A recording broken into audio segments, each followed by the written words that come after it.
7 मराठे आणि सुमारे 12,000 शत्रुसैनिक.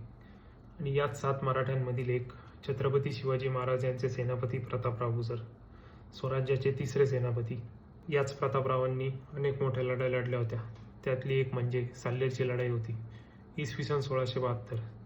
ही लढाई म्हणजे मराठ्यांनी मुघलांना खुल्या मैदानात दिलेला पहिलाच पराभव. उमराणीची लढाई. याच लढाईत प्रतापरावांनी आदिलशाही सेनापती बहलोल खान याला पराभूत केले आणि यानंतरच मराठ्यांची ताकद संपूर्ण दक्षिण भारतात पसरली होती. प्रतापरावांच्या जीवनातील सर्वात महान घटना म्हणजे नेसरीची लढाई होती आणि याच लढाई आधीचे महाराजांचे वाक्य होते, बहलोल खानाला पराभूत केल्याशिवाय माझ्या समोर येऊ नका. हाच संदेश जेव्हा प्रतापरावांपर्यंत पोहोचला तेव्हा त्यांच्यासोबत फक्त 6 मावळे होते. त्यांची नावे विसाजी बल्लाळ, विनोजी शिंदे, विठ्ठल पिल्ले वात्रे, कृष्णाजी भास्कर, सिद्धी हिलाल, दीपाजी राऊतराव आणि स्वतः प्रतापराव गुजर. आणि हे 7 जण 12,000 शत्रू सैन्यावरती तुटून पडले आणि त्यांना वीरमरण प्राप्त झाले.